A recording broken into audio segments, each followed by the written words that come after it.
नमस्कार समीक्षा news live तरफ आपको स्वागत। आज चर्चा कहीं महाप्रभु श्री जगन्नाथंकर नंदीघोष रथ अटकी गले, भूल कहार, किए भूल करिछि, दोष मुंडेब किए? यही प्रश्न भितर बर्तमान सारा ओडिशावासी नुहे विश्वर जगन्नाथ प्रेमी माने आंदोलित करुछन्ति। कोठी भूल रहिला?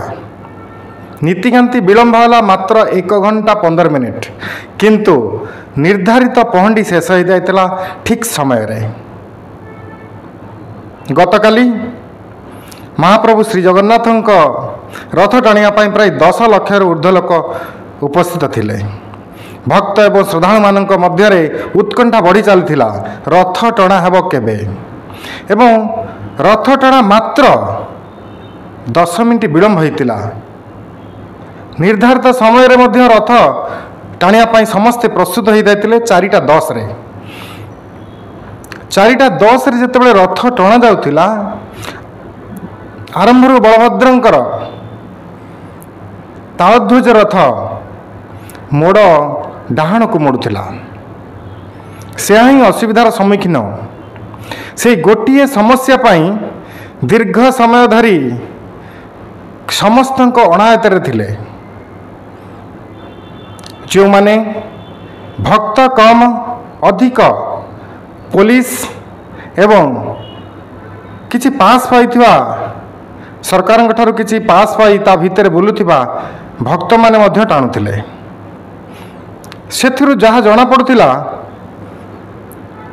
एते हल्का से माने जाउथिले जे कौन पाई समस्या उपजी ता उपरे काहारी निगा नथिला।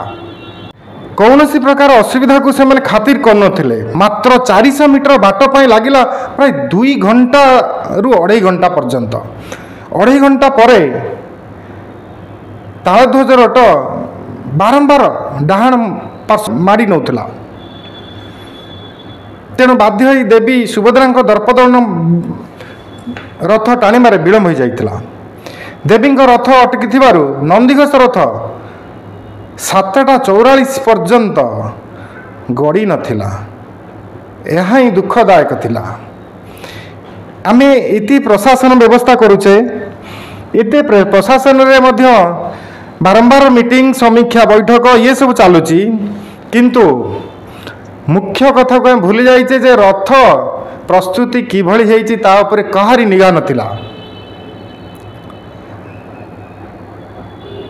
नीतिकांति घंटाए 15 मिनिट विलंब हो पारे सत, किंतु रथ टाणिबा तो ठीक समय रे थिला।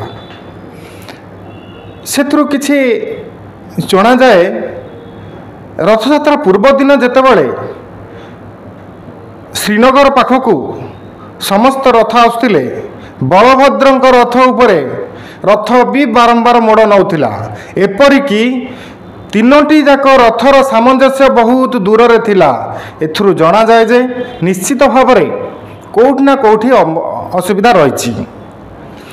2024 मसीहा को मध्य उदाहरण सहकार नहीं पारिबा। सेथर मध्य विलंब होइतिला। गत वर्ष 4:45 मिनिट रे नंदीघोष रथ मध्य गड़ी पार नथिला। तालध्वज दर्पदलन तालध्वज मरीचिकोट जाए आसला। दर्पदलन श्रीनगर सम्मुखें अटकी जाइथिला। संध्या 6:45 सुधा समस्त कार्य संपादन हो जाइथिला। गत वर्ष 2024 रथयात्रा रे एई भली समस्या उपजी थिला। ए सबुथिरु आमको शिखिबार अछि, आमर समीक्षा करिवार अछि।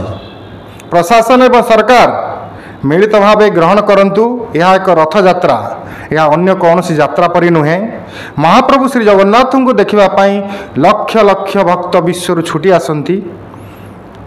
यह किभली भाव में त्रुटि शून्य हो पार से धैर्य देवा दरकार, से आलोचना करने दरकार। केवल भाषणबाजी रहिले हेब नहीं।